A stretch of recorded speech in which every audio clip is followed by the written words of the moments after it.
Okay, I'm finally getting around to making this video. I procrastinated it for a long time because I really wanted to make sure I got it right. So this video is about the physiologic anemia of pregnancy. So one of the first things that we typically look at when we get pregnant, or what your midwife will send you for when you first see her, is a blood test.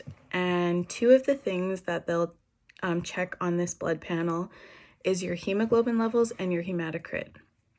And in pregnancy, we're testing hemoglobin for a type of anemia that's related to nutrition usually, compared to other types with other causes, such as malformed red blood cells or something like that. But in pregnancy, hemoglobin and hematocrit are often misinterpreted, and I didn't even know this until we studied this topic, even with some experience in nursing.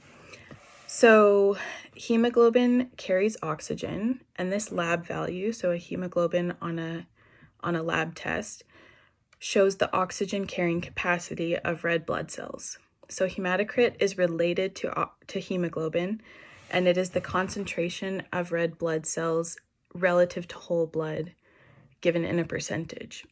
So hematocrit is usually 3 times higher than hemoglobin in normal values. And this isn't exactly precise, but it's kind of an approximation that almost always matches up.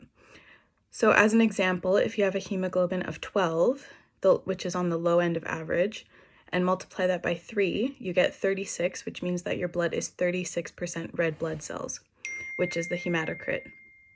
So if your hemoglobin is 10, your hematocrit will be about 30%. And this is a little bit confusing between US and Canadian values, and I'm learning from a midwife from the US. So our study material has US values, but me and some women I'm studying with are Canadian, and so we had a discussion about how the lab values and measurements relate to each other.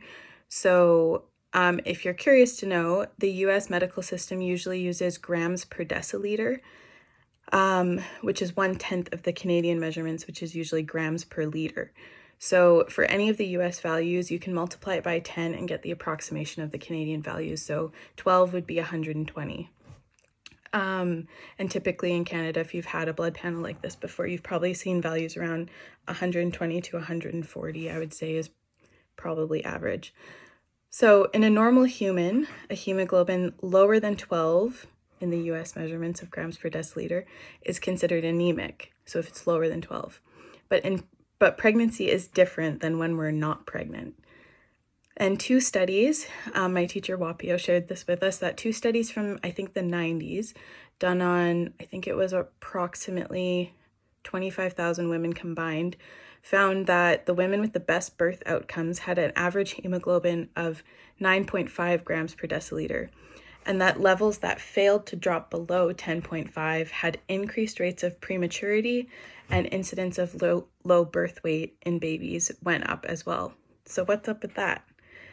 So one of the first things that begins to change in your body upon conception and implantation of an embryo is the building of an increased blood supply. This is vital to the health and success of a pregnancy. And so first, progesterone will relax the vascular system, so your blood vessels, which signals a relative underfill of blood. So there's more space and not enough blood to fill it up. And the progesterone will also act on the hypothalamus in your brain, which will increase thirst. So you'll want to take in more water, more fluids, and so your body will fill up that space that the relaxed blood vessels have created. So you take in more fluid, helps to fill the vessels, but this increased fluid, without increasing the count of blood cells, will decrease or dilute hemoglobin. So when the body begins to make more new blood cells to fill this fluid space, it begins with plasma cells, and plasma is over 90% water, so a lot of this fluid that's filled up is just automatically plasma, and then there's a few proteins and things like that in it that are created to even out the ratios to what is it's normally supposed to be. And then the other components increase, like white blood cells, platelets, and red blood cells. So an important feature of this is that blood volume in pregnancy, in a healthy pregnancy, when it's ideal, will increase 50% your blood volume overall. And by mid to late second trimester, so like 28 weeks, the plasma will have increased by 50%, but the red blood cells only increase by about 30%. So this is a feature of hemodilution, or dilution of the red blood cells. Even though the overall blood supply has increased, it causes a lowered hemoglobin. So why would our body do this? Is it concerning? Well, from my understanding, and in a short answer, no. It's physiologic, which is so cool. And as your body is growing and expanding and creating a placenta and new tissues, expanding the uterus, creating adipose tissue that'll be energy stores for you in labor and in breastfeeding and postpartum, all of this requires increased blood vessels, and some of them are very small. And if the body created too much red blood cells, it makes the blood thicker, more viscous. And perhaps initially we think, oh yeah, more red blood cells is great. It's more oxygen carrying around. Well, not necessarily. When increased blood cells make the blood thicker, it moves slower throughout the body.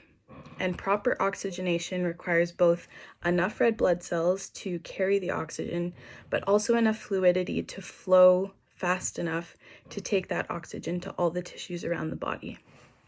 So imagine trying to suck water through a straw. We've done it. We've all done it. It's pretty easy, no problem. Now imagine trying to suck up molasses through that straw. Probably not so easy, right? Well, that's kind of the image of what we're dealing with. So Wapio explained it like this.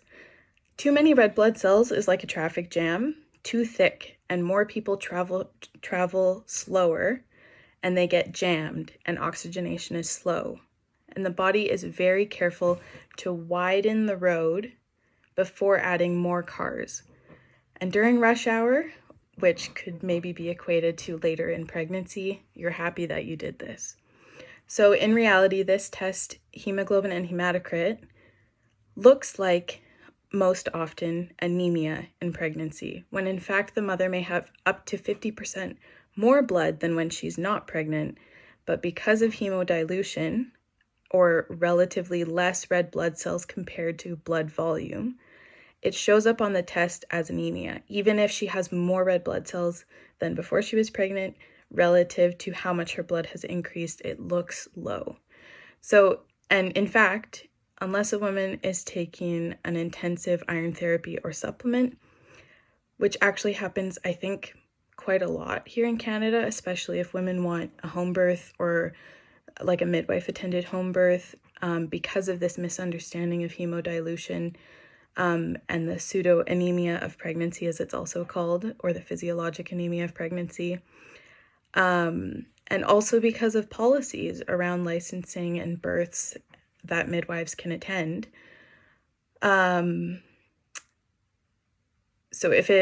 unless a woman has been taking iron supplements, is what I was saying, a hemoglobin of 13 grams per deciliter or something like that, 130 grams per liter if you're here in Canada, it should actually raise our eyebrows to question if this woman has a contracted blood volume or a lack of adequately increased blood volume, which could lead to a baby with a small birth weight or intrauterine growth restriction, a whole host of problems.